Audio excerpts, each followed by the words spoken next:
bem? Seja muito bem-vinda, muito bem-vindo a esse podcast, a mais um papo pessimista, né? Inteligência orgânica no ar. Não sei o que você faz aqui para ouvir, para aproveitar mais uma conversa desanimada, talvez macambúzia, né? Taciturna. Eu gosto dessas palavras agora nessa abertura do podcast, que a gente se coloca bem para baixo, e eu costumo dizer que não sei porque que as pessoas acompanham tanto, a não ser pela identificação que eu vejo ali nos comentários nessa rede que acaba tomando a sua atenção, que acaba causando o tal do brain rot, o apodrecimento do seu cérebro. Mas enfim, que bom que você está aqui. E não deixe de se inscrever, né?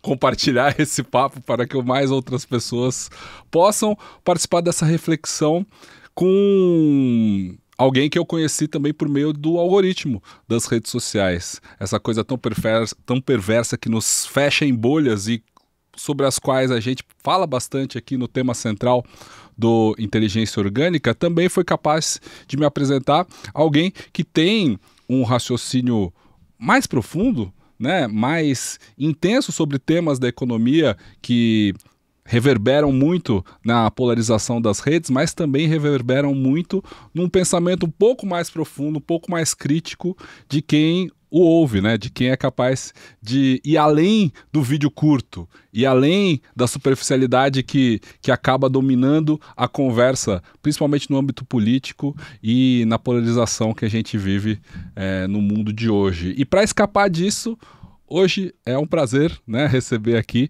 José Cobori. Seja muito bem-vindo aqui, professor. Isso, né? Pedro, agradeço o convite. É uma honra estar aqui. O seu podcast, o próprio nome já nos deixa instigado e está bem em linha, né, com que de vez em quando eu falo no meu canal, né, que eu sou Exato. contra a inteligência artificial, né? Eu sou a favor da inteligência natural, né? Exato. Então, eu acho que tem muito do que você fala nessa reflexão que a gente busca aqui, que é pela inteligência orgânica, professor, mas aqui o papo começa mais ou menos sempre da mesma forma, né? Eu sou um pessimista com relação ao futuro, muito pelo que eu digo aqui no começo do podcast, e cada vez mais que eu converso com pessoas, eu tenho que lutar para manter esse pessimismo, porque eu já estou aqui no programa 50, né? Esse podcast surgiu agora em maio de 2025, se você estiver escutando depois, mas saiba que a gente está mais ou menos no programa 50, não sei exatamente que número, mas eu estou lutando para manter pessimista, porque eu trago pessoas aqui em busca de uma mensagem de esperança, né? Em busca de uma visão, quem sabe, não tão pessimista. Será que essa visão vai vir de você? eu corroboro, assim, eu tenho um lado pessimista, mas diz que só quando você é pessimista você parte para a ação, né? Você não pode ser o pessimista derrotado, né? Fracassado. Você tem que ser o cara que consegue ver o que está de errado, o que está acontecendo de errado no mundo, né? E usar esse pessimismo para partir para algum tipo de ação. Então, é uma satisfação estar aqui com você, porque eu acho que a gente está em linha. E o que eu tento fazer, sempre transmito, é que nós somos poucos, né? Nessa era da inteligência artificial, nós somos poucos aí ainda a gostar de usar a inteligência natural ou a inteligência orgânica, né? E é muito difícil, é uma luta desigual, porque sob um certo ponto de vista da tecnologia, a inteligência artificial ela traz benefícios, mas ela tem um malefício que é acomodar, né? Sim. A capacidade crítica de todo ser humano. Então eu costumo brincar que quando eu era mais jovem, a gente assistia os filmes de ficção científica, né? E a mensagem era sempre, as máquinas vão atingir a inteligência do ser humano, né? E eu brinco que ela está fazendo o inverso, né? Ela está trazendo a inteligência do ser humano para o nível dela. Então, na realidade, ela está nos tornando mais burros, né? Sim. Com cada vez menos capacidade de criticar o que tá se vendo, menos reflexão. E isso é muito ruim. Então, é uma luta árdua, né? Nós somos pessimistas, mas a luta é árdua. Eu sempre falo no meu canal, lê um livro, né? Em vez de assistir um vídeo de 3 minutos, eu sempre faço questão. Tudo que eu falo de assuntos no meu canal, eu cito os livros, né, que eu li. Sim. Porque é interessante, eu posso pegar um livro pequenininho e quando eu leio, eu consigo fazer várias ligações, né, vários insights de outras coisas que eu li, né? E quando você vê um vídeo de 3 minutos e você aprende naquele vídeo, você não tem essa capacidade, né? Então o que a inteligência artificial está fazendo é realmente nos tornando limitados, né? Cada vez mais limitados, mais, entre aspas, burros, né? Sim. E com menos vontade de fazer reflexões mais profundas porque o mundo hoje, nessa velocidade, né, a inteligência artificial entrega esse comodismo. Total. Né? Por que eu vou ler um livro de 500 páginas se eu posso pegar um resumo feito pela inteligência artificial de 2 páginas? Né? E aí eu acho que eu vi o resumo de um livro de 500 páginas em 2 páginas e eu entendo o que está no livro. Você não entende o que está no livro, né? Até porque o próprio autor, o ser humano, né, que a gente conhece quando ele escreveu, tem vários insights ao longo das 500 páginas, apesar de no final ter uma conclusão em que ele próprio resume, né? Então, a minha batalha é essa, vamos continuar. Eu sei que é difícil, né? Mas vamos fazer um esforço para usar a nossa própria inteligência ao invés de utilizar a inteligência artificial. Ô, professor, você falou uma coisa que eu achei interessante, porque você tem um canal, você também se beneficia, como eu me beneficiei ao longo da minha carreira, desse mundo da chamada democratização da mídia, ao mesmo tempo em que a gente talvez seja esse elemento de mensagem, você principalmente, esse elemento de mensagem de resistência, né, em busca do livro. Você ainda é capaz, você conseguiu manter esse hábito da leitura de página física, de longos livros, longos ensaios, textos difíceis, assim? Porque o que acontece muito hoje é que a partir do consumo, né, do digital, a gente perde essa capacidade. Sim, e eu faço questão e o esforço para continuar. Eu gosto de livro físico, né? Durante um tempo eu tentei utilizar o Kindle, né, que é mais prático, sei lá, você tá com, até tem no celular, né, eu pensava nesse sentido, né, de eu ter acesso ao livro independente de onde eu estivesse, né? Então, sei lá, tô na fila do supermercado lá, sei que vai demorar 15 minutos, eu poderia abrir um livro que eu tô lendo, né, no celular e ler, mas eu não consegui me acostumar com isso e eu faço o esforço de ler o livro físico, tirar um tempo do dia para ler, né?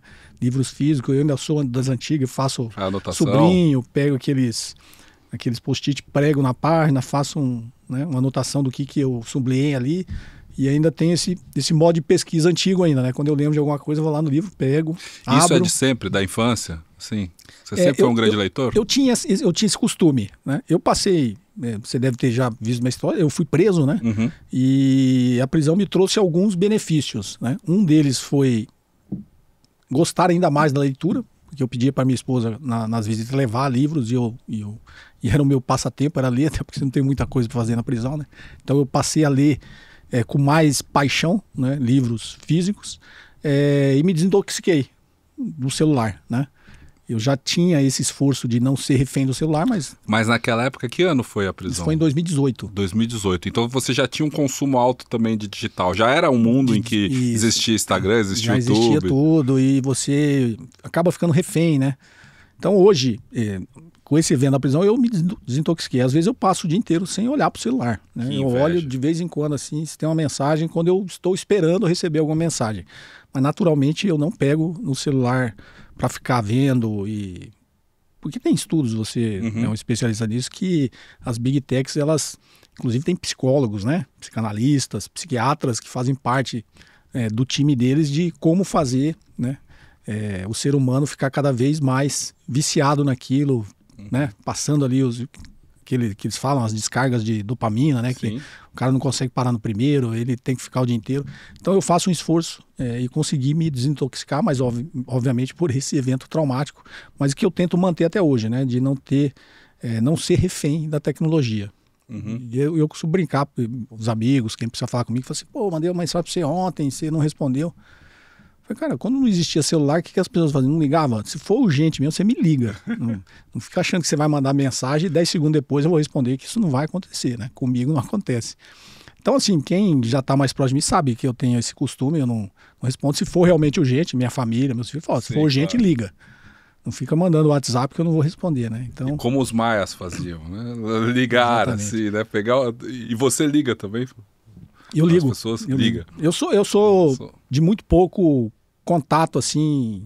Eu tenho até um lado um pouco antissocial, né? Depois eu descobri, tratando de uma depressão, né? Eu fiz até uma avaliação aqui, neuropsicológica aqui no Núcleo Paulista de Atenção à Superdotação, né? Minha esposa é psicóloga, ela vivia me incentivando a fazer, eu nunca quis, né? Minha esposa ela tinha uma desconfiança que eu tinha alguma coisa de autismo, né? E aí eu fiz essa avaliação neuropsicológica. Aí foi descartado o autismo, mas ela foi identificada a superdotação, né? Então, a neuropsicóloga falou assim, esse lado seu antissocial vem da superdotação, né? E aí você acaba ficando um pouco mais tranquilo, né? Assim, não é que eu sou não é que eu sou um cara mal educado, não gosto de contato. Tem uma neurodivergência que explica isso, né? Então, eu sou, assim, meu ciclo de amizade é muito pequeno, né? Eu sou um cara que prefiro ficar sozinho, muitas vezes, né? Talvez isso até me ajude a ler mais, né? O cara, quando não tem muitos amigos, né? Ele passa a ser mais amigos ainda da leitura. Isso tem me ajudado, mas não sou um cara, digamos assim, antissocial no nível de ser mal educado, né? De ser um cara desagradável. Não, sempre que eu estou em algum ambiente assim que precise interagir, eu acho que eu sou um cara agradável, né, quando eu estou conversando com as pessoas. Mas não sou aquele cara que busca, que depende, sabe, de amizade, depende de estar no meio das pessoas. Eu naturalmente prefiro ficar sozinho. E eu tenho 2 amigos, professor, que também tiveram esse mesmo diagnóstico e tem um pouco desse jeito, que é um pouco mais fechado, talvez. Mas eu sempre fico olhando com um pouquinho de inveja, porque esse diagnóstico dá uma injeção no ego, talvez, ali, pô, não, eu sou superdotado, então isso explica que eu sou um pouco antissocial, na verdade eu não tenho mais que lidar com essas pressões do mundo. Você acha que tem um pouco disso também? Não, para mim foi assim, como eu estava, eu ainda passo, né, por um processo de tratar a minha depressão desde que eu fui preso, né, então é um processo longo, né, de tratamento de depressão, de psicoterapia. Eu faço psicoterapia assistida, né, por psicodélicos, então é um caminho longo, assim, que você, na verdade, você fala assim, eu não estou mais nessa condição, eu ainda luto contra isso, né. Então esse diagnóstico, na verdade, me ajudou, porque quando você tem, eu não sabia, né, quando você tem uma certa superdotação, você tem uma irritação maior com as pessoas também, porque você acha que a pessoa deveria saber aquilo, tanto que o nome do grupo da minha família, eu, minha esposa e meus filhos, que meus filhos colocaram Tudo é Óbvio. Família, tudo é óbvio. E eles fizeram para me alfinetar, porque sempre que meus filhos falavam, não, mas isso é óbvio, entendeu? Sei. Então, assim, na realidade, ele me deu uma condição de entender melhor as pessoas. Né? De não ficar achando que, sei lá, você é burro, você não entendeu o que eu falei, né? Ou como você não sabe isso, sabe? Então, isso, de certa forma, é uma coisa desagradável. Sim. De uma pessoa que tem superdotação, de tratar as outras pessoas assim. Então, isso me deu uma condição de entender que eu tenho uma neurodivergência e não necessariamente as pessoas são menos inteligentes do que eu. Às vezes elas conseguem fazer outras conexões que eu não faço, ou que eu faço de uma forma diferente, né?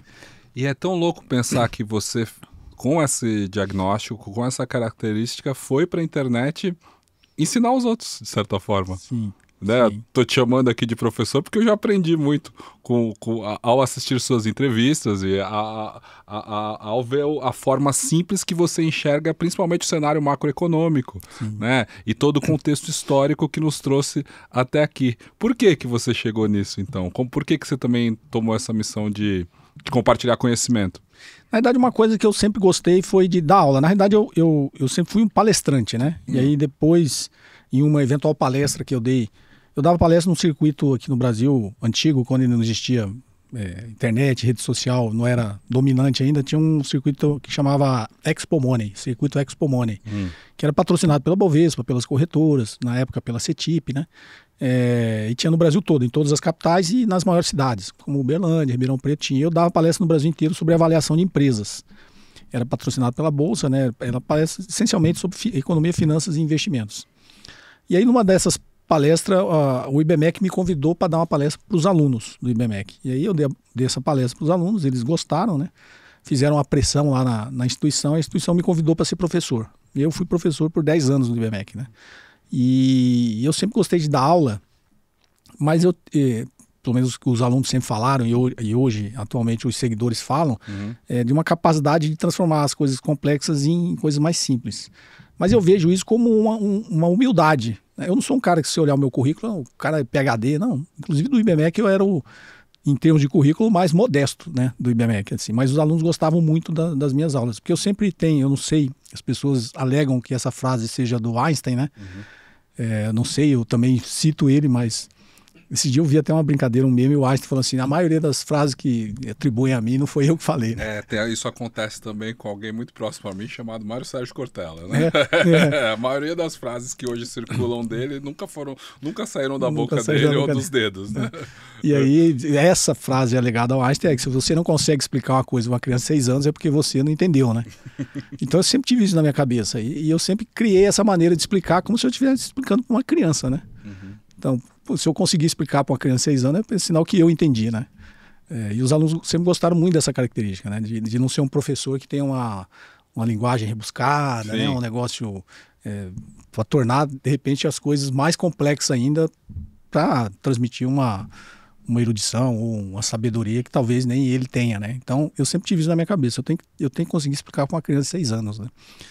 E, obviamente, ao longo dessa terapia da depressão, eu tenho descoberto que, às vezes, eu estou explicando para mim mesmo, né? Você, adulto, está explicando para sua criança. É um processo interno, né? Tipo, como que eu vou entender isso? Não, deixa eu explicar para mim mesmo como se eu fosse uma criança, né? Ou para minha criança, né? Interna aqui, que ela quer entender, né? E aí eu acho que essa combinação do adulto e da criança que tem dentro de mim que consegue, né, fazer com que eu transmita as coisas de uma forma mais simples, né? Menos rebuscada. E foi na prisão que você descobriu o amor pela filosofia? Porque eu também vejo você falar muito sobre filosofia. Eu costumo dizer, eu fiz uma pós em filosofia e acho que foi a única coisa, foi o único estudo na minha vida que realmente me deu prazer, sabe? Me deu prazer, tanto que eu estudei mais do que precisava. Geralmente a gente estuda o que precisa, né? Vou fazer uma prova disso, aí você estuda aquilo, precisa aprender isso. E eu estudei ao longo da minha vida, eu sou formado em administração, sou formado em marketing e tenho pós-graduação em finanças, né? Sou conselheiro de empresas pela Fundação Dom Cabral, mas você pega esse meu currículo, tudo que eu fiz tinha um sentido econômico. Né? Tudo que eu estudei é porque eu queria extrair algum resultado daquilo. Por que eu estudei finanças? Porque você entender bem de finanças, você vai trabalhar no mercado financeiro, vai ganhar dinheiro e tal. E filosofia não, eu estudei por prazer. Né? Foi a única coisa que eu estudei sem nenhum objetivo econômico. Vou estudar porque eu quero, né? Porque eu quero entender. Eu sempre fui curioso nessas obras que todo mundo cita de filósofos, eu sempre tive essa curiosidade. Como eu estava no mercado financeiro, nunca tinha tempo, né? Porque filosofia você precisa ter tempo. Sim. Como você falou, são leituras um pouco mais densas, né? Mais profundas, que não é ciência exata igual finanças, né? Você vê, fez a conta, aprendeu a fórmula e faz, né? A água, Pedro. Boa. Então, assim, filosofia não, me deu um trabalho, digamos assim, intelectual muito maior de estudar, mas também me deu muito mais prazer. E foi uma coisa que até hoje eu ainda leio, né? Então, assim, eu tenho essa gratidão pela filosofia, sabe? Que a filosofia me trouxe outras formas de ver a vida, ver o ser humano, né? Ver o conhecimento, ver a sabedoria, e como a gente pode utilizar, né? Tudo que o ser humano produz de conhecimento em benefício da própria humanidade, né?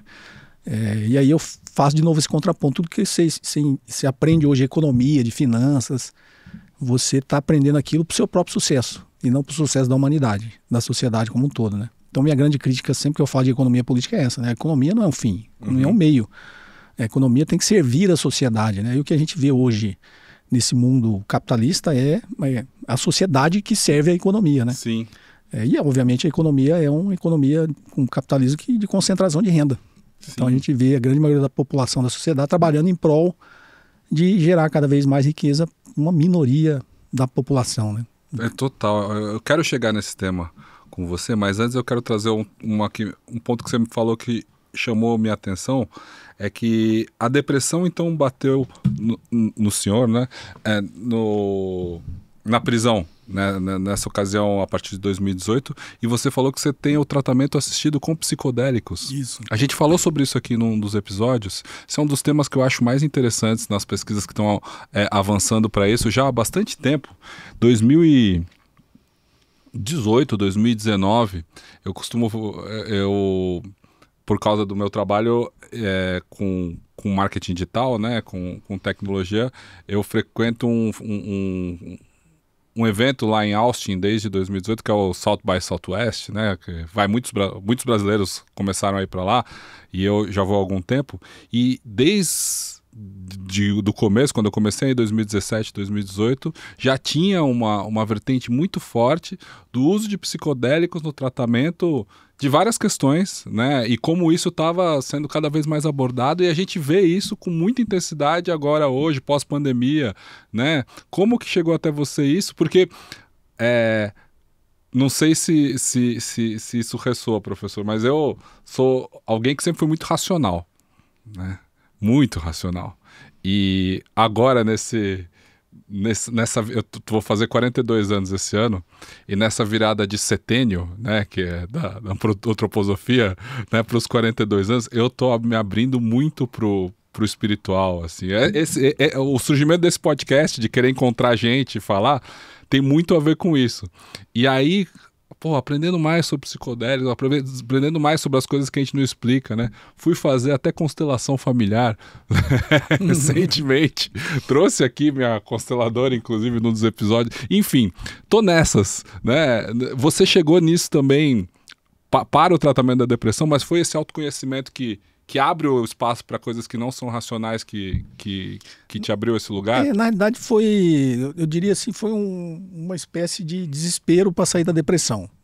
Obviamente hoje, depois que eu fiz esse diagnóstico, né, não é nem diagnóstico, porque a gente brinca que superdotação não é doença, né? Uhum.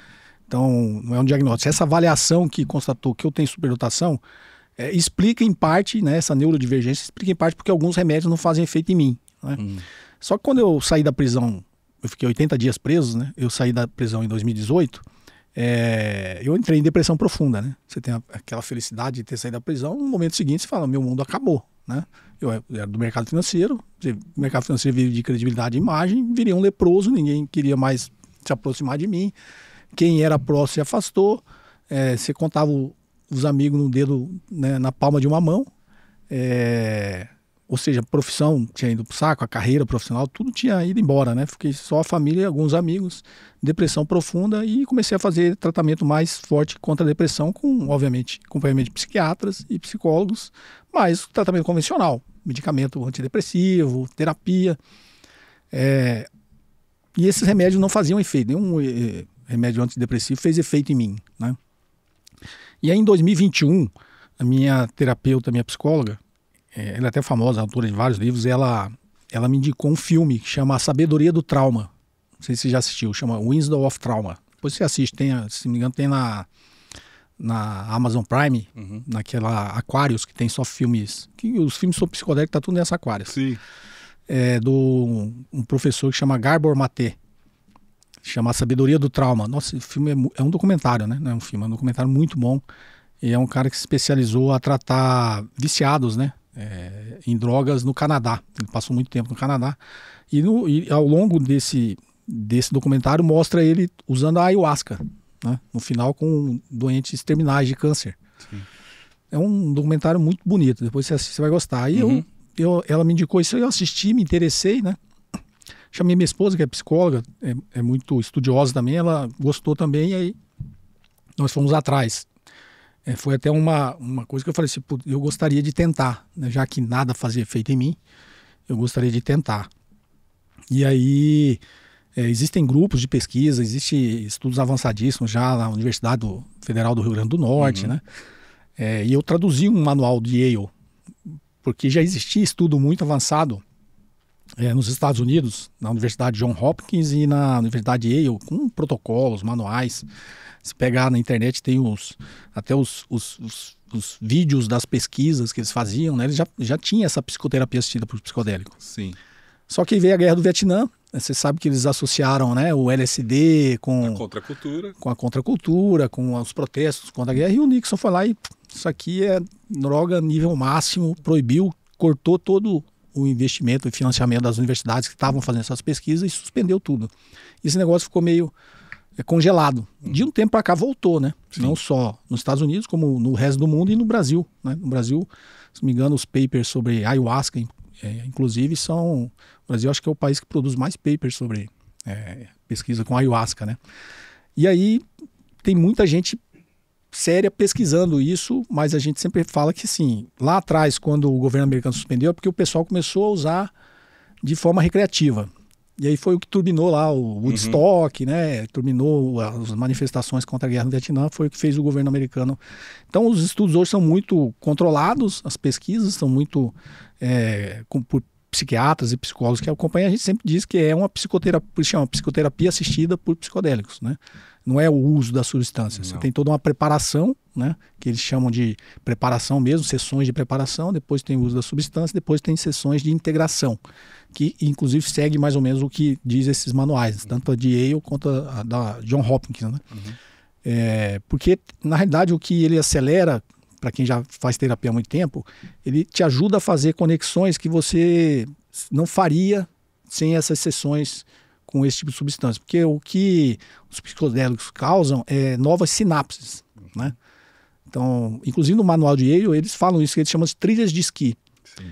Então, ao longo da vida, você vai tendo traumas e tal, e por uma própria sobrevivência, o seu cérebro, ele cria trilhas. Então, ele bloqueia aquilo que não te serve, né, que te prejudica, emoções, qualquer tipo de coisa. Caminhos mais seguros ali. E faz caminhos seguros para você sobreviver. Uhum. E o que os psicodélicos fazem, ele cria novos caminhos, novas trilhas para você percorrer. Uhum. E aí você acaba não só acessando os seus traumas antigos, né, que te fizeram ser o que você é hoje. No meu caso, eu sou muito parecido com o que você falou, sempre fui 100% racional. Então eu aprendi na minha infância a bloquear as emoções. Tipo, as emoções não me servem, né? Me fazem sofrer, vou bloqueá-las e o mundo passa a ser 100% racional. Então para mim sempre foi 100% racional. Tudo tinha que ter uma explicação, tudo, como eu brinquei, tudo tem que ser óbvio, né? Se não for, não tiver uma lógica. Isso foi ao longo da minha vida toda, né? E com essa psicoterapia assistida, na realidade, o que tem me feito acessar é esses outros caminhos, né? As emoções, na realidade, eu costumo brincar, eu gosto muito do Spinoza, né? Minha vida sempre foi essa briga da razão com a emoção. Eu bloqueei as emoções e usei só a razão. E aí, numa das sessões, me veio essa questão, né? Mas quem comanda? É a razão ou é a emoção? Qual que é eu até brinquei isso, se você está filosofando, né? Um dia que eu estava lá, falei, qual que é a razão da emoção, né? Qual que é a emoção da emoção? Qual que é a emoção da razão, né? Qual que é a razão da emoção? Então ficou muito essa... E tem livros que eu gosto também do Antônio Damasio, inclusive eu reli um na prisão e depois minha esposa levou um outro. O Antônio Damasio, você não sabe, ele é um neurocientista português, né? Respeitadíssimo. Ele tem um livro que chama O Erro de Descartes. Depois ele escreveu um outro que chama A Estranha Ordem das Coisas.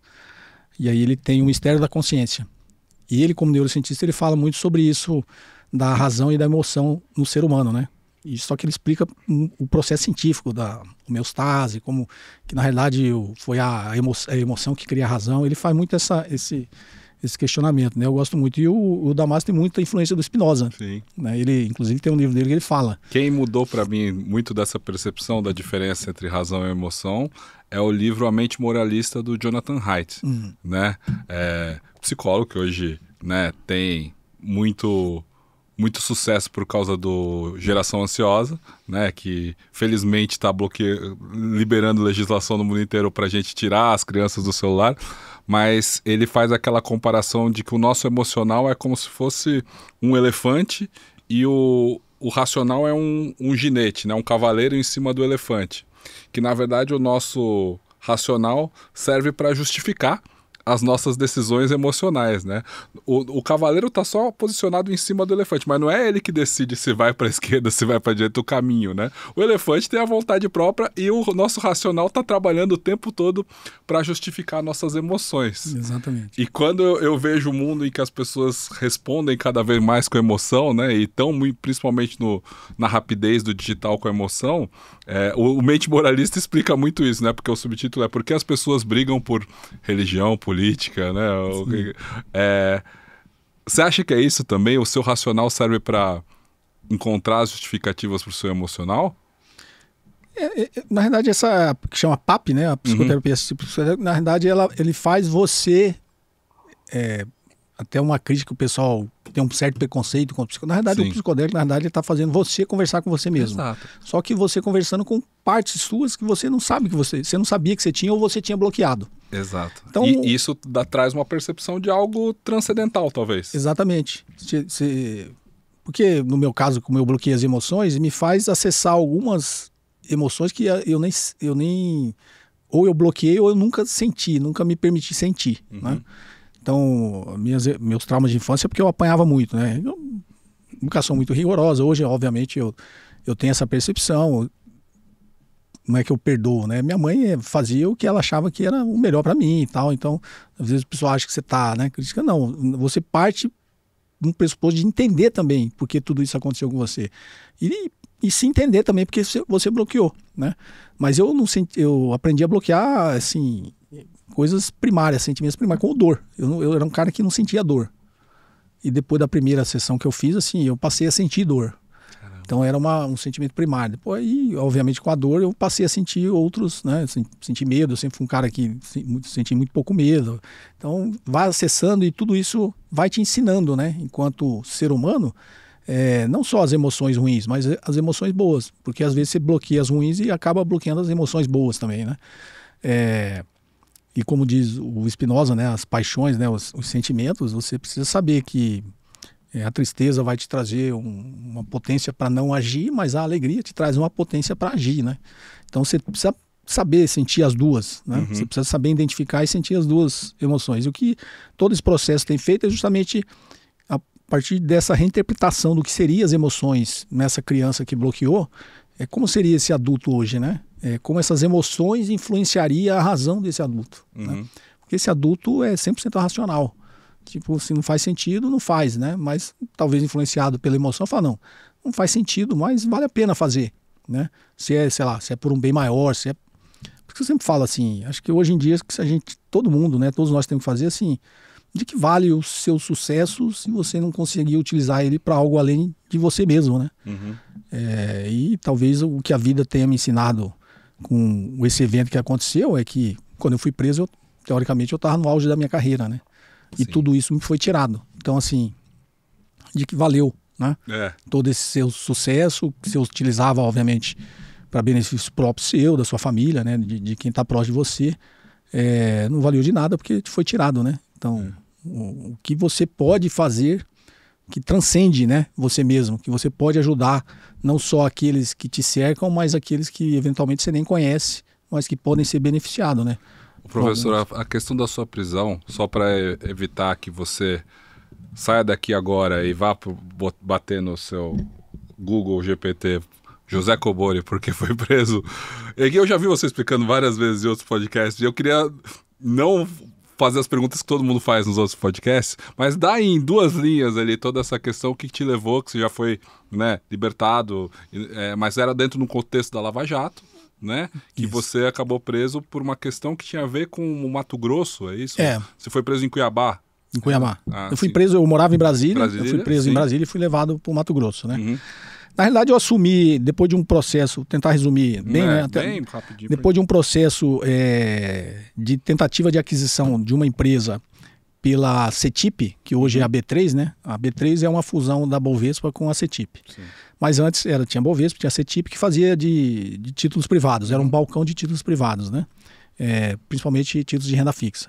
E a CETIP comprou uma empresa que chamava GRV, de gravames, que era do dono do Ibope, que fazia os gravames de alienação fiduciária de carro, né? De contrato de financiamento de automóveis. E aí ele partiu para comprar essa outra empresa, só existia as duas, partiu para comprar, eu entrei nesse processo para assessorar, acabou não dando certo, aí continuamos dando consultoria, depois pediu uma auditoria, e aí eu fui convidado a ser presidente dessa empresa. Eu não aceitei ser presidente 2 ou 3 vezes, mas na terceira lá ele me deu carta branca, eu exigi carta branca para fazer tudo que precisasse fazer na empresa, para corrigir eventuais, né, problemas na empresa. Foi me dada carta branca e eu assumi a presidência da empresa. E obviamente quando eu assumi, eu identifiquei as irregularidades, né, principalmente num contrato que chama Sociedade em Contas de Participação, que destinava R$1 milhão para essa empresa desse contrato, que não tinha contraprestação de serviço. Obviamente, para mim, aquilo era propina, né? Se fosse resumir. E eu cortei isso aí. Eu assumi em janeiro, no dia 10 de janeiro eu cortei, no dia 20 eu oficializei, como manda a lei, e no mês seguinte eu fui lá e devolvi o dinheiro para o Estado. Né? Então, esse dinheiro que era desviado para essas pessoas, eu devolvi para o Estado. Fiz um termo aditivo num contrato de concessão pública e devolvi. Então, teoricamente, tá tudo certo. Legalmente eu nem era obrigado a devolver, porque era uma concessão pública. Só que para mim, como tipo aquilo, isso é ilegal, isso não é ilegal, mas é imoral, né? Porque a empresa ganhou 90%, na concessão era 90% para a empresa e 10% para o Estado. Só que o que era para ser 50-50, na verdade ia 90% para a empresa e 40% voltava para esse contrato. Então ali, claramente para mim, aquilo era um desvio. Então esses 40% que eu cortei, eu devolvi para o Estado. Fui lá, fiz um termo aditivo, 50-50, devolvi para o Estado, do Mato Grosso. E Fiquei 1 ano e meio na empresa, depois eu saí, né? Não deu certo os negócios que eu queria fazer. Inclusive, eu estava fazendo um negócio com a própria Bovespa, né? De registro eletrônico de financiamento de imóveis, que era um negócio muito maior do que de automóveis. Mas não deu certo. Na época até quem me procurou foi o Eduardo Guardia, ele era vice-presidente da Bovespa e depois ele virou, na era Temer, ele foi ministro da Fazenda do Temer, né? Infelizmente faleceu recentemente, muito novo, né? Foi ele que me procurou para fazer essa parceria, mas acabou não dando certo, que eles entraram nesse processo de fusão com a CETIP. E aí eu saí da empresa. Em junho de 2016 eu saí da empresa. E aí em 2018 surgiu essa operação lá no Mato Grosso, porque o ex-governador, que era da gestão antes de eu entrar, que era o Silval Barbosa, né, ele tinha sido preso, tinha feito uma delação e tinha entregue todas as irregularidades, inclusive desse contrato. Só que quando eu entrei, eu cortei esse negócio. E aí o dono da empresa que eu fui presidente, para tentar se livrar, porque como o ex-governador tinha entregue tudo, ele não tinha nada novo para entregar. Ele inventou uma história de que eu estaria passando o meu salário para o governador que assumiu em 2015. Nossa. É uma história completamente fantasiosa e mentirosa, tanto porque quando ele fez a delação, eu já tinha enviado, na primeira fase, eles tinham quebrado meu sigilo bancário, eu tinha enviado todo o caminho do dinheiro. O dinheiro, inclusive, era meu ainda, né? Então ele dizia que eu tinha passado meu salário, meu bônus, tudo para o governador. Como eu não precisava, teoricamente, desse rendimento, quando eu assumi a empresa, eu tinha minha boutique de M&A, eu dava aula, então assim, eu não precisava e sempre fui um cara que investi, né? Então, todo o dinheiro que entrava, meu salário, meu bônus, ele entrava num dia, no dia seguinte fazia uma TED, era até para XP, né? Investimentos. A TED chegava lá, aplicava num fundo de investimento, estava lá aplicado no fundo. Eu tinha comprado imóvel, tinha todo o caminho, eu tinha comprado a escritura, imóvel. Então tinha todo o follow the money. Né? Inclusive, eu até no dia depois eu falei assim, não, o dinheiro inclusive é meu ainda, né? Como é que eu passei? Mas ele inventou essa história. Para se livrar, ele inventou essa história e o Ministério Público aceitou, né? Mesmo ele tendo inventado a história, feito a delação no dia 27 de março de 2018, e eu entregue essa petição, mesmo o Ministério Público não querendo me escutar, eu entreguei uma petição com todo esse caminho de dinheiro, todos os comprovantes, TED, extrato de fundo de investimento, tudo declarado no meu imposto de renda. Mas tinha um objetivo político ali, né? E aí eles me prenderam por causa disso. Então, resumidamente, rapidamente, foi essa a história, né? Fiquei 80 dias preso, recebendo pressão diária, né? Para eu fazer uma delação e entregar o governador do estado, né? Que era o Pedro Táxi na época, que foi perseguido politicamente, nunca provaram nada contra ele também. Depois ele não conseguiu se reeleger, né? Ele, até contando aqui para você que, acho que um pouco mais de um mês atrás, ele me procurou. Desde a época ele nunca tinha falado comigo, né? Aí ele estava vindo aqui visitar uma filha e ele passou uma mensagem, falou, eu queria tomar um café com você, né? Nunca falei contigo pelo que aconteceu. Eu achei legal que ele me procurou, a gente tomou um café aqui no Jardim Paulista. E ele falou, eu sempre tive essa necessidade de falar com você, primeiro para te pedir perdão, né? Que eu sei que o que fizeram com você, com a sua vida, o objetivo era me prejudicar, né? E ele falou que, obviamente, acho que tinha 15 processos lá, ele conseguiu ser inocentado em todos, né? E era tudo, assim, processos políticos mesmo, não tinha perseguição. E ele falou, então eu me vi na obrigação moral de um dia te pedir perdão, então eu vim aqui te pedir perdão, e a gente conversou, foi bem legal. E também gratidão, ele falou, né? Tem uma gratidão porque eu sei que pelo que você passou, muita gente inventa uma história, né? Corrobora com o que, né, as autoridades querem para poder sair da prisão. E você não fez isso, né? E ele falou, não esperava nada diferente, eu te conheço, né? Mas mesmo assim eu te devo uma gratidão por você ter passado todo esse tempo preso, né? Ter prejudicado a sua vida e nunca ter faltado com a verdade, né? Porque toda a pressão que chegava, eu falava assim, cara, precisa da delação, você assume um crime e entrega os comparsas. Eu não cometi nenhum, né? Como é que eu vou fazer uma delação? E até na época eu mandei uma nota para a imprensa, né? Tanta era a pressão, porque eles faziam pressão e a própria imprensa, né? Claro. Ficava publicando a manchete. Fulano, José Cobori vai fazer delação, tá negociando delação. Então tinha tudo isso, né? Aí uma visita que o meu advogado fez, eu botei uma nota, né?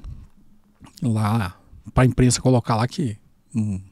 era uma nota até bonita, depois, se for o caso, um dia eu te envio, assim, descartando esse negócio da delação justamente disso, né? Falei, eu não tenho por que fazer delação, porque eu não cometi um crime e se alguém, né, tá aí com o objetivo de manter preso para fazer uma delação, pode, no popular, né, tirar o cavalo da chuva, porque eu sou uma pessoa correta, certa, justa e durmo tranquilo, né? E que bom que deu tempo dele fazer isso, né? Deu tempo, é. A vida é longa e dá para fechar alguns ciclos, né, professor? Exatamente. Então, assim, foi uma injustiça muito grande. Eu costumo brincar que eu não... a parte de ser preso, assim, a parte fisicamente de ser preso, eu tirei grandes aprendizados, sabe? Aprendi muita coisa. Eu tenho, por incrível que pareça, assim, eu tenho boas lembranças dos 80 dias que eu fiquei preso, né? E eu costumo brincar, os 80 dias que eu estava preso, o que me magoava, me machucava era o que estava acontecendo lá de fora da prisão, né? O que estavam fazendo com a minha família, com o meu nome, né? Com a minha carreira na época que eu... Mas assim, a convivência... Os seus filhos, imagina. Meus filhos. Quantos anos eles tinham? Eu tenho 5 filhos, né? 5 filhos? 2 deles foram me visitar, né? O meu filho mais velho e o quarto. A minha filha, como era mulher, eu pedi para minha esposa não deixar ela... É um constrangimento, né? Você visitar alguém na prisão. Passar por revista, é uma coisa muito constrangedora. Eu não quis que minha filha fosse, minha esposa ia, porque ela queria, né? Estar ali do meu lado nesse momento. E meus outros 2 filhos, eles iam ficar muito abalados, assim, psicologicamente. Eu também pedi para não ir, né? Mas teve 2 que foram me visitar 2 vezes, né? E a família ficou... Nessas horas, cara, é a tua família e o amigo que você conta na palma de uma mão, né? O resto realmente some, né? Sim. Não quer atrelar. O nome não quer falar, pô, eu sou amigo do Pedro. Nessas horas os caras fingem que nem te conhecem, né? E, na verdade, traz muitas lições, né? Do que tem valor na vida, quem você realmente deve considerar, quem realmente... E como pessoa também, você cresce muito, né? Eu cresci, assim, se eu fosse olhar em retrospectiva, eu cresci muito, né? O evento da minha prisão, apesar de ser traumático e, obviamente, negativo, me fez crescer muito, né? Como ser humano. Inclusive, dentro da prisão, né? Acho que eu falei, foi até lá no Igor, né? Que eu falei, você descobre que pessoas boas não são tão boas assim, e pessoas más não são tão más assim, né? São seres humanos que têm uma história de vida, né? Obviamente, quem está na prisão cometeu alguns erros, né? Mas, às vezes, você descobre que o cara que cometeu os erros está preso é um ser humano melhor até do que muitos que estão soltos, né? Sim. Na cultura oriental, né, a questão da honra é muito importante, né? Isso pesou muito e se a religião passou pela sua cabeça, se você tem alguma, se isso chegou até você na prisão, muitas pessoas têm encontram essa sabedoria com a explicação da religião, né? Como que isso chegou para você? Ou a sua religião foi a filosofia? Minha religião foi a filosofia. Na verdade, eu fui educado em colégio de padre, né? Então, assim, nasci católico, minha família era católica, nunca fui praticante, só quando criança aqui na igreja. Mas depois, já de adolescente, nunca fui um católico praticante e sempre fui um crítico, né? Eu sempre fui muito crítico, inclusive... Mas você se declara ateu? Do catolicismo. Hoje? Na realidade, como a gente está conversando aqui, o meu Deus, como diria... Isso eu acho que foi o Einstein mesmo que falou, né? O meu Deus é o Deus de Spinoza, né? Sim. Então, assim, Deus, da forma que eles, né, que as religiões pregam, né, um Deus... dentro do monoteísmo, né? Sim, que existe um Deus. Eu sempre brinco, né? Na realidade, foi o homem que criou Deus, sua imagem e semelhança, né? Por que o Deus é a semelhança do homem, né? Então, eu sou muito mais o Deus de hipnose. Deus é a substância, né? Nós somos um atributo de Deus, né? Não tem como Deus ser a nossa imagem e semelhança, né? Deus é tudo, Deus é a natureza, né? Deus está em tudo. E nós somos só uma fraçãozinha, né, desse atributo de Deus. E por isso que a gente tem que conviver harmoniosamente, não só com todos os seres humanos, como com toda a natureza, né? E o que a gente faz é o inverso, né? Por isso que eu falo, as religiões a gente vê guerras, né? Os conflitos, tudo em nome de Deus, né? Em nome da religião. Porque quando o homem passou a achar que Deus é a imagem dele, ele é Deus, né? Exato. Se Deus é minha imagem e semelhança, eu sou Deus. E aí ele passa a tratar o resto dos seres, né? De toda a natureza como se fossem subordinadas às vontades do ser humano. Eu acho que não, né? Acho que os indígenas têm muito a nos ensinar, né? Filosofia indígena é legal também, né? Os indígenas têm muito, a filosofia hindu, né? Tem muito a nos ensinar desse respeito à natureza, né? Os indígenas, quando matam a sua caça, eles fazem uma reverência àquele animal que ele matou, né? Porque ele sabe que aquilo é uma parte da natureza e ele está dando a vida para alimentar, né, uma outra espécie, que é a nossa. Então os indígenas têm muito a nos ensinar nesse respeito à natureza, né? Eu estava ouvindo um podcast outro dia, professor, que falava sobre um livro que eu não sei se ele já tem versão no Brasil, mas chama Determinado, em que explica, e eu não vou saber o nome do autor porque memória não é o meu forte, mas que ele estava contando sobre esse livro que explica porque grande parte dos conflitos do mundo, né, uma parte do mundo deriva de uma religião pautada em pastores no deserto, ou seja, num cenário de escassez tremendo, em que a pessoa chegando no horizonte pode ser o inimigo que vai roubar o meu rebanho. Então eu tenho que proteger aquilo que é meu porque é altamente escasso, a água é escassa, a sobrevivência é escasso, e as nossas religiões, nossa grande religião ocidental deriva, né? E claro, também as monoteístas do Oriente Médio e o islamismo deriva desse cenário ali de extrema escassez e de competição pelo outro, né? Diferente dos indígenas, né? Dos povos que a gente ignora tanto, que estavam aqui no Brasil e tinham uma relação muito mais harmoniosa com a natureza, que era abundante, né? Tudo via do coletivo, do abundante. Muito do individualismo é explicado também por a gente basear nossa cultura a partir dessa escassez, né? E como, na verdade, como o livre-arbítrio é algo muito, muito discutível dentro desse contexto, ou seja, se a gente é só uma formação a partir desse contexto evolutivo, e tudo que a gente vê hoje também de mundo polarizador, de individualismo e de capitalismo, deriva um pouco disso, né? Por isso os indígenas eram nômades, né? Exato. Eles tinham consciência que eles tinham que deixar a natureza se reorganizar, se regenerar, né? Então eles exploravam um território, uma região por um tempo, e depois eles se mudavam, mas com essa consciência que lá onde ele explorou, extraiu seus recursos naturais, né, suas caças, suas plantas, a própria terra, ele deveria sair dali para a própria natureza se regenerar, porque se ele fizer isso sempre, né, a natureza vai estar sempre à sua disposição, né, para fornecer o que é preciso para a sobrevivência. E o que a gente e aí não tinha, né, conceitos de propriedade privada, né? Então o conceito de propriedade privada é a gente se apossar de uma coisa que não é nossa, né? E aí partindo, se as pessoas pensam nesse radicalismo, né? Quando você começa a falar mal de propriedade privada, você já começa a ser chamado de comunista, né? Então já metade das pessoas para de escutar. Metade das pessoas para de escutar. Até exatamente. um pouco mais. Até um pouco mais. E como que um cara que se formou no mercado financeiro dentro de uma vida empresarial, vi que você trabalhou na Kodak, né? Na Xerox. Na Xerox, exatamente. Essas empresas que tinham a mudança na frente, né? Depois conta um pouco desse contexto também. Mas voltado ali ao mercado financeiro, ao ganho, ao capital, tem essa percepção. Parece claramente que você mudou a sua perspectiva em relação ao capitalismo. Porque, na realidade, assim, o mercado financeiro é uma face mais selvagem do capitalismo, né? Porque como eu sou um especialista em finanças, né? Tudo que você vê em finanças é ir atrás do que dá mais retorno no menor prazo possível. Então, você é muito mais predatório, né, para a sociedade. O mercado financeiro, ele é predatório para a humanidade, né, para a sociedade, porque ele busca retornos de curto prazo. Quanto mais curto prazo, melhor. E aí ele acaba pressionando toda a economia, né? Que vem, eu costumo diferenciar até para ser mais didático de capitalismo financeiro e capitalismo industrial, mas é tudo uma coisa só, né? Mas o que a gente pensa do mercado financeiro, o que é um fundo de investimento, um fundo de private equity, né? Ele vai vir aqui, investir na sua empresa e vai exigir o retorno no menor prazo possível. Se você fala assim, não, esse projeto de longo prazo vai dar retorno daqui 5 anos, ele vai querer que você dê em 2, né? Porque ele sabe que em 2 ele vai conseguir extrair esse retorno e depois vai partir para a próxima, né? Então a própria exploração dos recursos que a gente estava brincando aqui da cultura indígena, né? Sim. Ele vai vir aqui, você vai dar o retorno. E o que os fundos de private equity faz, que a gente fala, é pegar a laranjeira, espremer todas as laranjas e largar a árvore seca depois. E ele parte para a próxima, né? Então, a própria lógica das finanças é essa, né?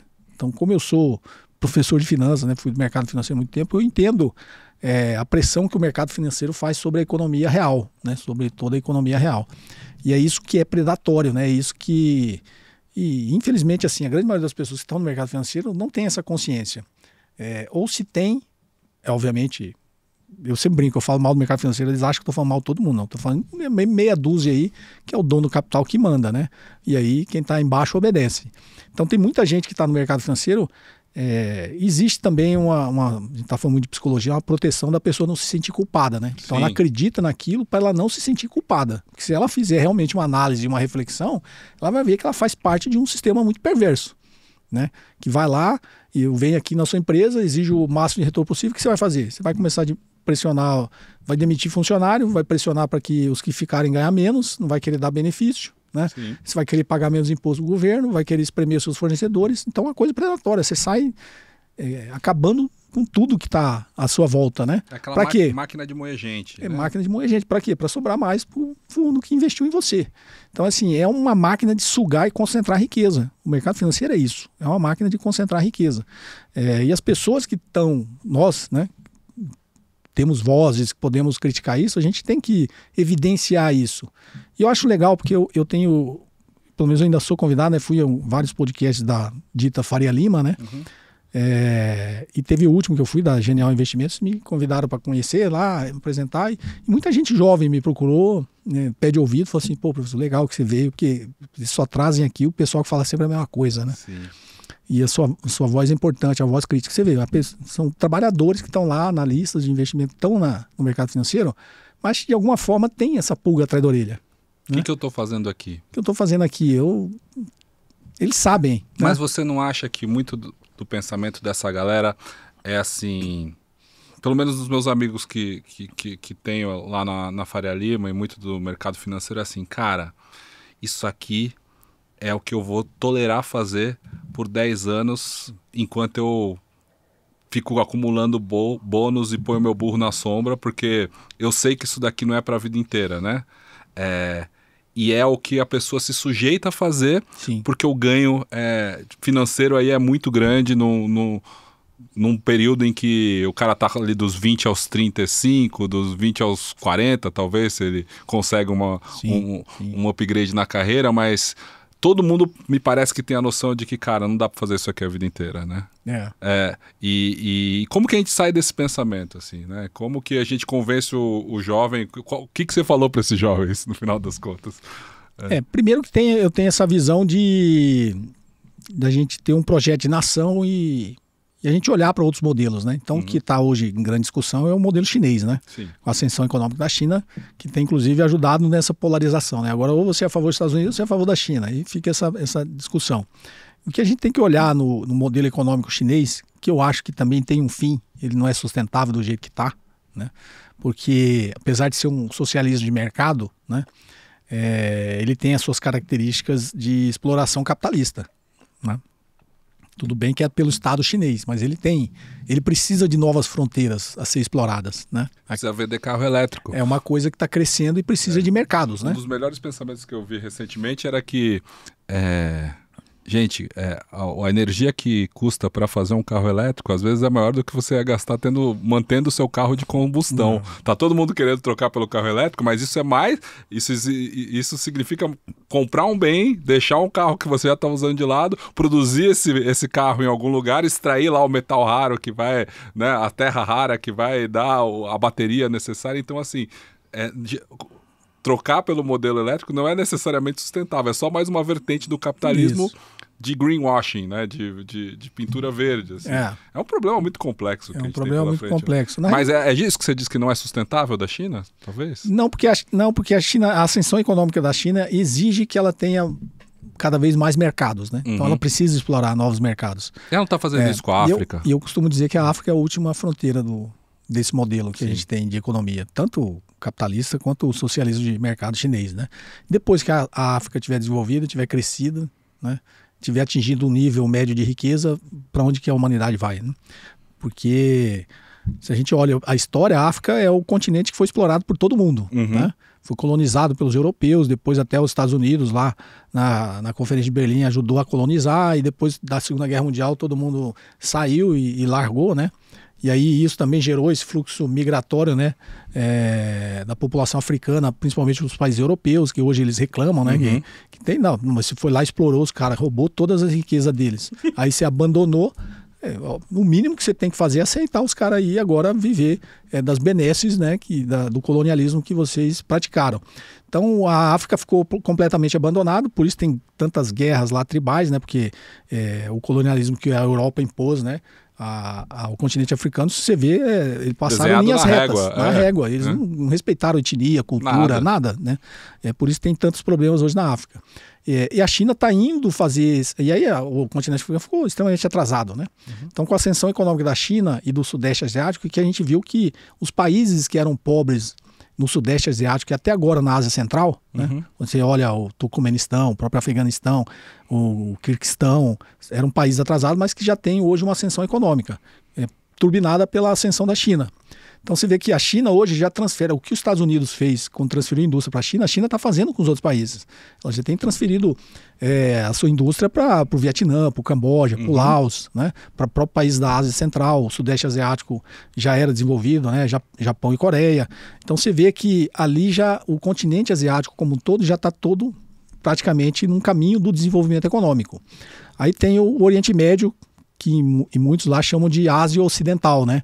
Seria o Oriente Médio, que está nessa guerra sem fim, né, das nações árabes, um local atrasado, mas que tem muita riqueza, né? Ao contrário da África, que é um continente muito pobre. E agora esses acordos que a China fez de cooperação econômica com a África vai desenvolver o continente africano.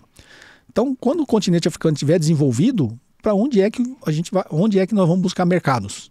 Concordo que vai chegar um momento que você não vai ter mercado, você vai ter que começar a brigar um com o outro, que é o que os Estados Unidos está querendo hoje. Sim. Ele está brigando com a China, porque a China está tomando os mercados que ainda restam, né? É que o método não é diferente. O chinês não vai lá e constrói a usina e deixa, e está pouco se lixando com a dominação cultural. Sim. Ou não é mais aquela questão militar que os Estados Unidos, claro, construiu o império em outro mundo, né? A China parece que não constrói o império nesse mesmo método, né? De um jeito diferente. A China faz cooperação econômica, né?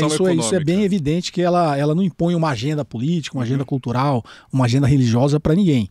Ela faz, se é bom para você, economicamente para mim, ela faz. O que eu estou dizendo é o seguinte, o modelo que a gente tem, o modelo capitalista que a gente tem e o modelo do socialismo do mercado da China são modelos que precisam crescer, precisa acumular cada vez mais riqueza. Vai chegar um momento que não vai ter como você crescer e acumular mais riqueza, porque você já vai ter explorado o planeta todo. Todas as populações do mundo já vão ter sido exploradas. Então, em algum momento, que a gente chama que é esse momento de superação, a gente vai ter que aprender a distribuir, porque já existe riqueza suficiente para ser distribuída para todo mundo e todo mundo ter uma vida boa, de bem-estar, uma vida digna, de ter as 5 refeições do dia, ter acesso ao lazer, ter acesso à cultura, ter acesso à arte. Já existe riqueza para isso. Sim. O problema é que a gente não distribui, né? Essas grandes potências, inclusive a China, né, distribui, obviamente, muito melhor do que distribui os Estados Unidos, mas vai ter um momento que eu vou falar assim, eu não tenho mais como gerar mais riqueza. Eu vou ter que pegar a riqueza que eu tenho e distribuir. Porque senão a gente vai ter um problema sério no planeta. Não só de não ter mais planeta para ser explorado, né? Como você ter convulsões sociais, que vai chegar um momento, né, que você vai ter convulsão social, porque 90% da população do mundo não vai ficar o resto da vida refém desse modelo, sendo explorado, né, morrendo de fome, se subjugando, né, aos sistemas políticos aí implantados. Então, eu costumo brincar, assim, na minha visão, sei lá, um pouco mais futurista, eu acho que a África é a última fronteira desse modelo que a gente tem hoje. E será que o planeta aguenta? Não aguenta, né? Porque o sonho, quando eu falo distribuir, porque existem estudos que falam assim, qual é o sonho? Meu sonho de qualquer país, se perguntar, os mais pobres, vai falar assim, meu sonho é ter o consumo médio de um cidadão de uma economia rica, de uma economia desenvolvida. Para toda a população do mundo ter o consumo médio de uma nação rica hoje, você precisa de mais de 7 planetas. Não tem planeta para todo mundo. Então, o que a gente vai ter que aprender é conviver com menos, viver com menos, né? Então, e aí o modelo capitalista é consumista, né? Que eu costumo brincar, para que você precisa ter 20 tênis? Você não pode ter 2 tênis e um chinelo, né? Para que você precisa ter 10 bolsas? Para você ter 2 carros? Para que você precisa ter... Para você não questionar o sistema, né? Exatamente. É a ilusão da escolha. Da escolha. Ilusão da escolha. Né? O país do George Carlin, que é um comediante que eu adoro, né, professor, ele tem aquela fala da ilusão da escolha que é maravilhosa. Estados Unidos, a gente pode escolher entre 2 pessoas para ser presidente do país, mas a gente pode escolher entre 48 sabores de sorvete, 350 tipos de tênis, né? A gente vai no mercado e fica com aquela coisa. Claro que é para manter, né, a gente dentro desse sistema. E nesse mundo polarizado, quando você vai nos podcasts, eu sei que você é um entrevistado muito bom, né? Porque você cutuca na ferida de quem pensa diferente, mas daí as pessoas já te colocam, claro, como um comunista, né?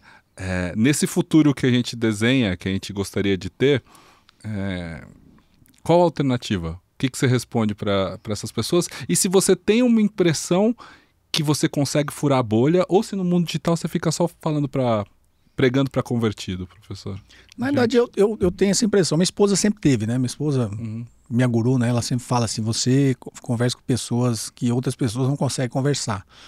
E ela fala pelo próprio ciclo de amizade, né? Pelos próprios contatos que ela sempre teve e pelos comentários. Porque meu canal do YouTube eu criei quando eu saí da prisão. Porque eu saí da prisão, mas mantiveram as medidas cautelares, né? E as medidas cautelares é uma prisão domiciliar. Você não pode sair de casa, você não pode trabalhar, você não tem... E eu criei o canal do YouTube meio que como para ter alguma coisa a fazer e não ficar 100% deprimido saindo da ali. Depressão também, claro. Saindo da depressão. Mas aí, nesse começo, como eu estava em depressão, meu medo era, eu vou me expor publicamente. Tinha um amigo que era de uma agência de comunicação, que ele propôs um trabalho para tirar essas pesquisas do Google, para não dar relevância ao fato de eu ter sido preso, né, que eu tinha muita preocupação. E aí, quando eu entrei, eu estava nesse dilema. Falei, se eu me expor publicamente e criar um canal na internet, as pessoas vão pesquisar, vão começar a dar relevância e esse assunto nunca vai sair, né, lá das páginas de pesquisa do Google. Mas eu resolvi enfrentar. Só que eu enfrentei meio eu não quero ver. Então, era a minha esposa que lia meus comentários, uma pessoa lá que eu contratei para ficar lendo e respondendo e tal, porque eu não queria ver esse tipo de crítica, sabe? Era uma coisa que fazia muito mal. Que maturidade maravilhosa. E aí, quando minha esposa lia, e ela lia os comentários positivos, ela falava assim, você atinge muita gente que naturalmente não te escutaria, ou, né, nessa polarização.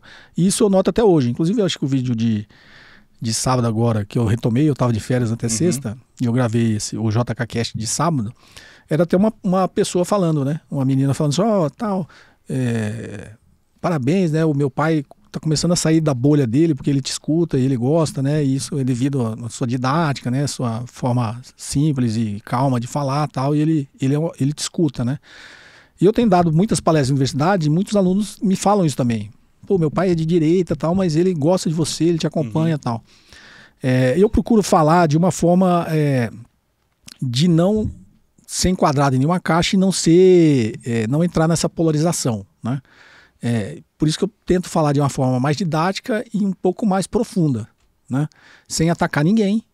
É uma posição minha, porque nessa polarização as pessoas sempre querem te colocar na caixa.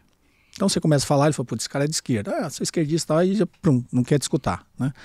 Então eu tento sair disso e falar ainda com os dois públicos, né? Obviamente quem é de esquerda me escuta, que eu sou muito mais crítico, né, ao sistema econômico, ao sistema político que aí está.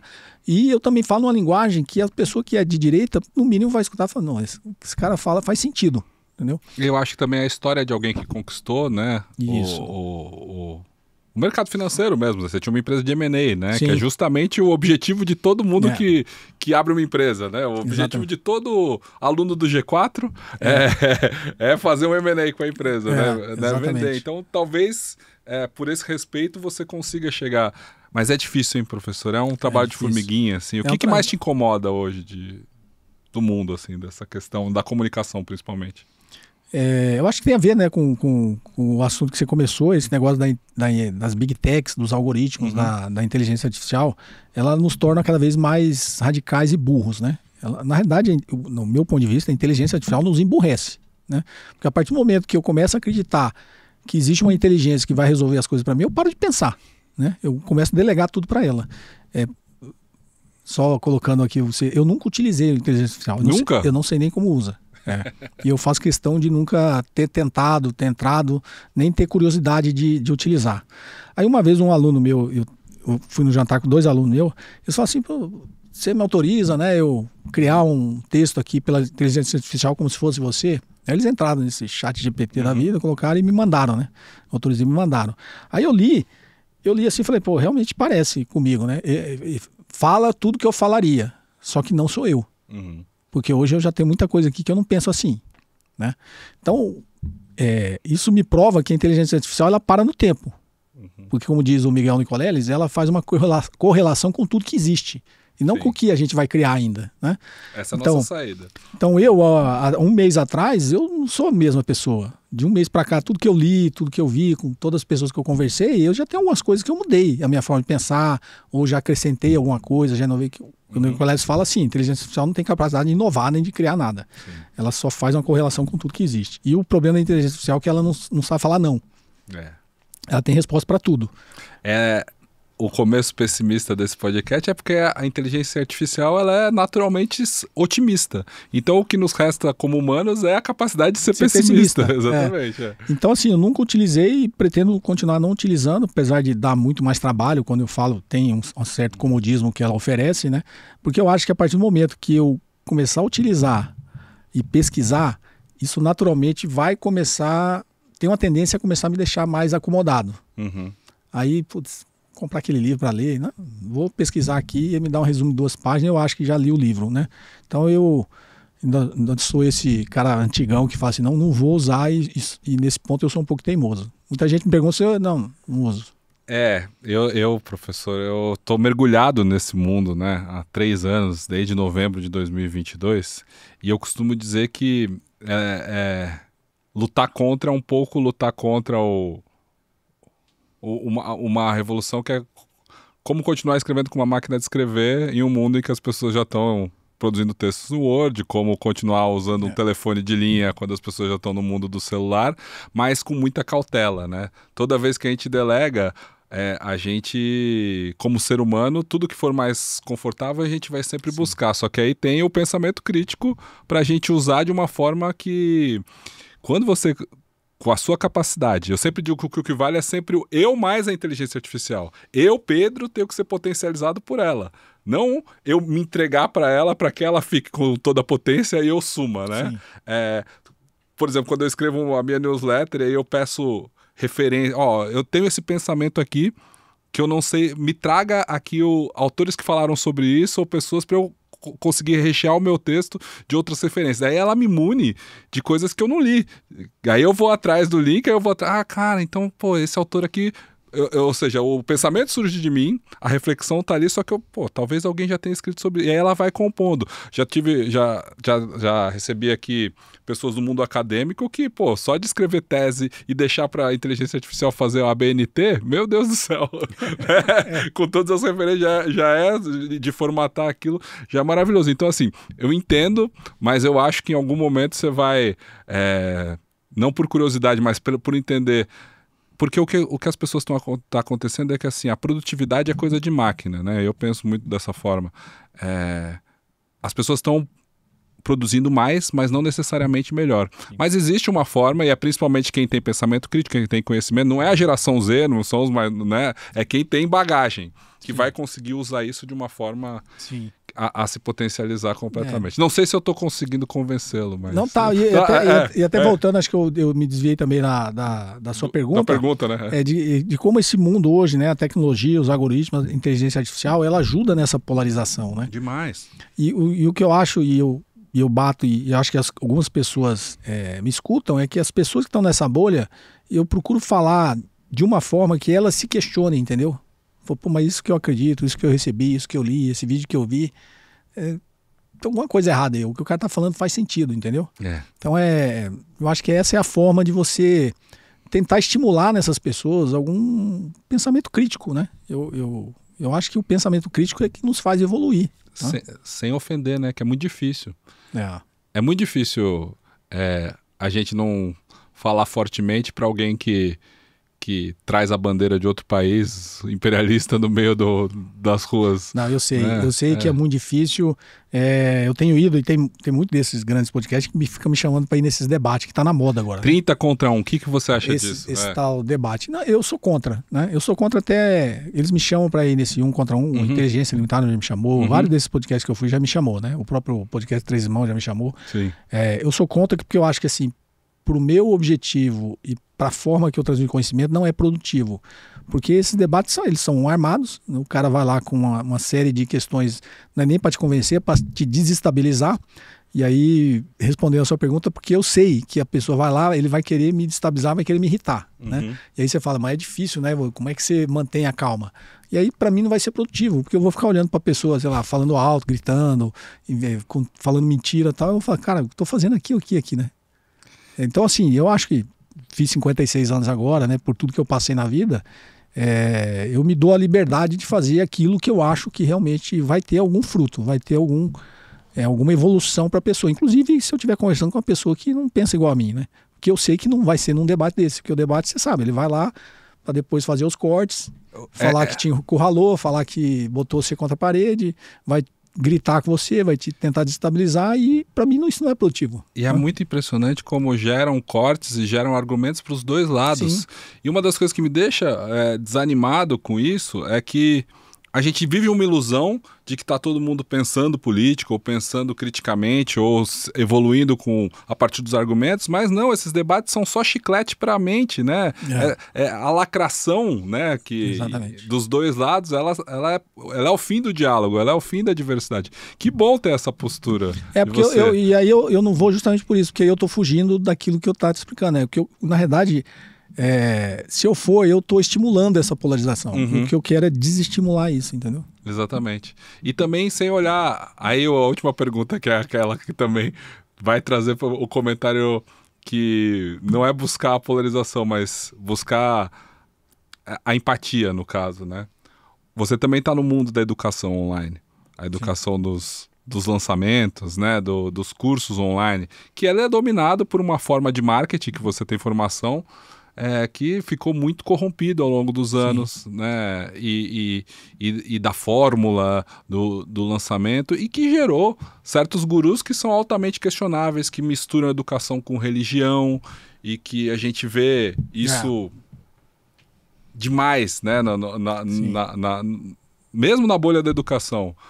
Qual que é a sua opinião sobre esse tipo de guru, esse tipo de educação que reside na internet, assim? Na realidade, assim, é até um dilema que eu tenho passado ultimamente, né?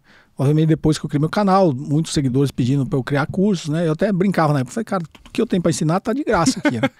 E aí o pedido é sempre assim, não, mas faz um curso que pelo menos está organizado, né? A gente não precisa ficar procurando seu canal e tal. Aí eu fiz curso, comecei a lançar, começou a dar resultado. Eu tinha contratado até em 2020, acho que uma agência. Aí a agência fez um lançamento, teve muito sucesso, aí veio com um plano lá ia ganhar, só minha parte ia ser, não sei quantos, 37 milhões, 27 milhões, coisa assim, 27 Você milhões. Você ia ser o Pablo Marçal. Naquela época tava muito assim, né, principalmente de finanças, ele sempre falava, o custo de finanças é onde mais ganha, né, custo de investimento e tal. O José Cobori, primo rico. Aí eu peguei e falei assim, não, isso eu não faço, e os caras ficaram descrentes, né, como assim não faz? Não, porque aí você sabe como funciona, tinha uma cópia, eu tinha que falar, tinha que ter os gatilhos mentais, as palavras-chave, não sei o que. Eu falei, cara, isso não sou eu, né? Primeiro que é contra, eu falo o inverso disso aí. Meu canal sempre falei o inverso, né? Não existe, cara, fique rico rápido. Eu falo o inverso, eu falo, não, você não vai ficar rico rápido. Pra você ficar rico, você tem que ter paciência, né? E não é para todo mundo, tem que ter uma disciplina, tem que ter conhecimento. Então eu sou o cara chato das finanças. Os caras que entram no meu canal, eu falo mal do Bitcoin, eu falo mal do Day Trade, eu falo mal de tudo. Aí os caras falam, esse cara tá por fora, tá ultrapassado. Eu falei, mas esse sou eu, o que eu acredito, né? Mas então você é o holder, é isso que chama? O buy and holder, também falo mal dessas técnicas aí. E aí que eles falam assim, o preço não importa, né? O que importa é a regularidade. Tem uns 3 vídeos no meu canal que eu falo assim, o preço importa. Eu não entendo, eu sou completamente não, vale leigo, você comprar sempre para ter uma regularidade. Tá, mas se você estiver comprando sempre a ação errada. O preço importa.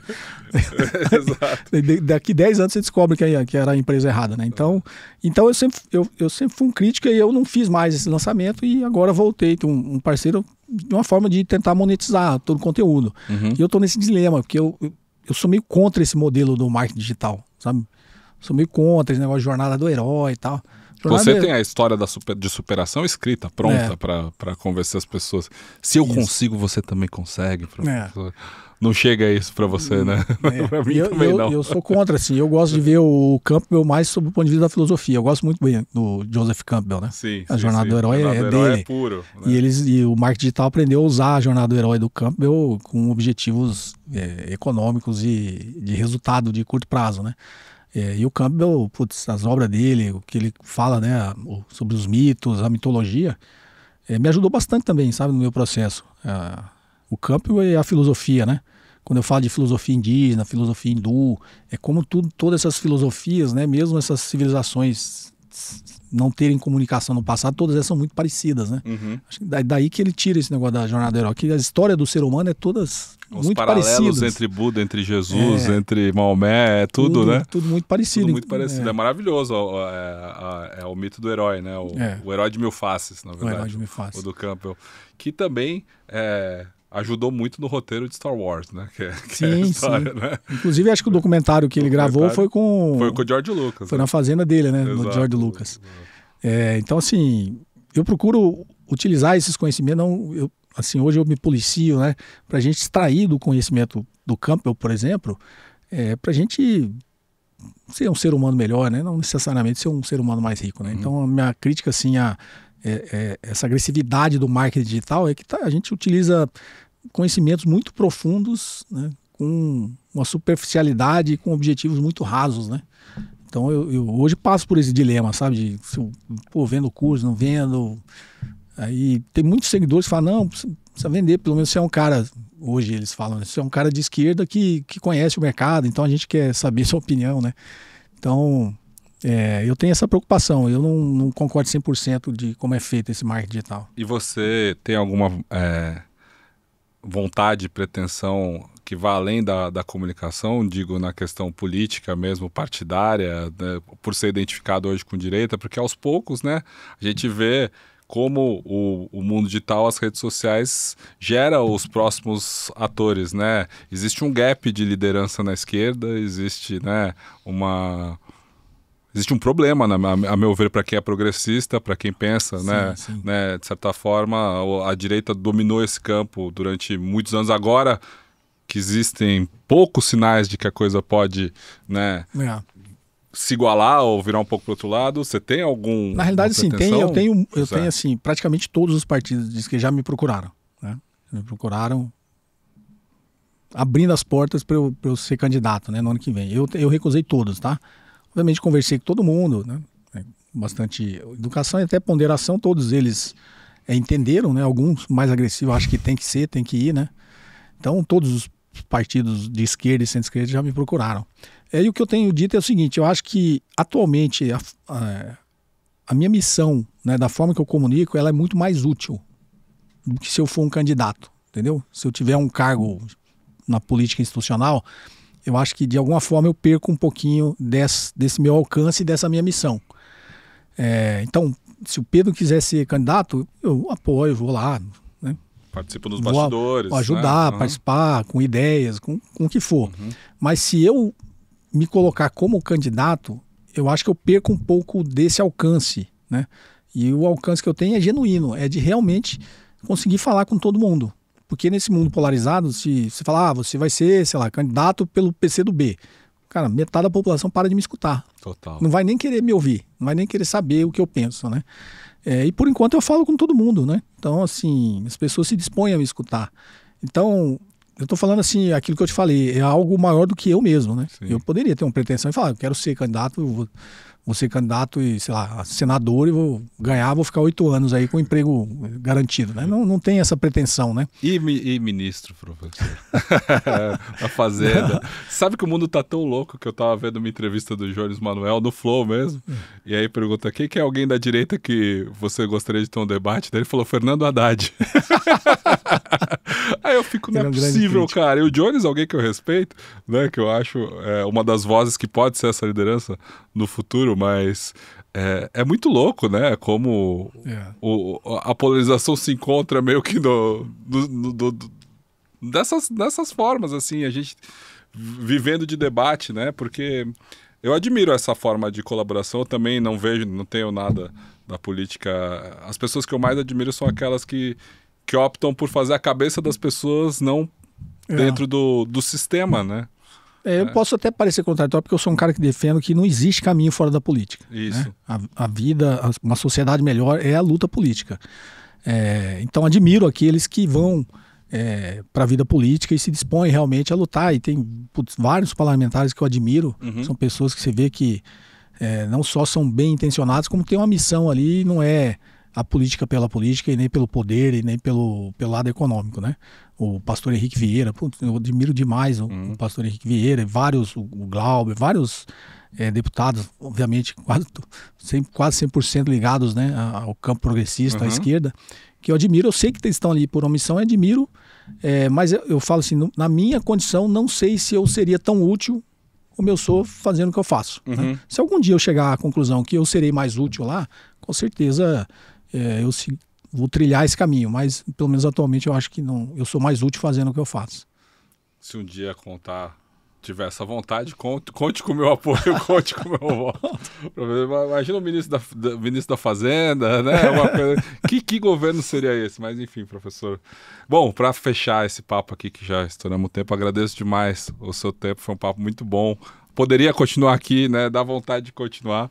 Mas vou citar então para fechar, que você citou ali, né? Eu acho que eu sou mais útil aqui, eu consigo falar com outras pessoas, professor. Jung, né? Ao sentar na frente de uma alma humana, seja apenas outra alma humana. Que bom que você está aí nessa alma humana, encontrando outras pessoas nos podcasts e nos conteúdos, professor. Legal. Obrigado mesmo. Se tiver aí umas últimas palavras. Que isso, Pedro. Eu que agradeço. Para mim é sempre um prazer. Eu sempre costumo aceitar esses convites, né? Porque esse bate-papo aqui, como diz o nome do seu podcast, é a gente utilizando a nossa inteligência orgânica, né? Esquecendo um pouco da tecnologia e colocando a alma, né? Para conversar e para entender as mazelas que tem na nossa sociedade e quais seriam os caminhos, né? Então eu agradeço muito, né, poder trocar ideia com você aqui, é sempre proveitoso, satisfatório, e nos faz ser pessoas melhores, né? Que bom, que bom. Olha como é difícil continuar pessimista depois de um papo como esse, né? E se você chegou até o final desse papo heroicamente, né? Espero que só pelo áudio, não pelo vídeo, né? Para você poder aproveitar lavando uma louça, fazendo outras coisas. Eu sempre faço essa ressalva aqui. Deixe um comentário aqui para eu saber que se você chegou até o final. Comente Jung, J-U-N-G, que foi essa citação final aqui no programa. E, claro, não esqueça de se inscrever no canal, rodar essa rodinha da Big Tech aqui, que a gente precisa que nos ajuda. Se puder, torne-se membro desse canal, porque ele ajuda a gente a continuar recebendo pessoas e promovendo essa reflexão para tentar ser um pouquinho de resistência, porque a resistência faz parte do sistema, professor. Somos resistência. Somos resistência. Valeu.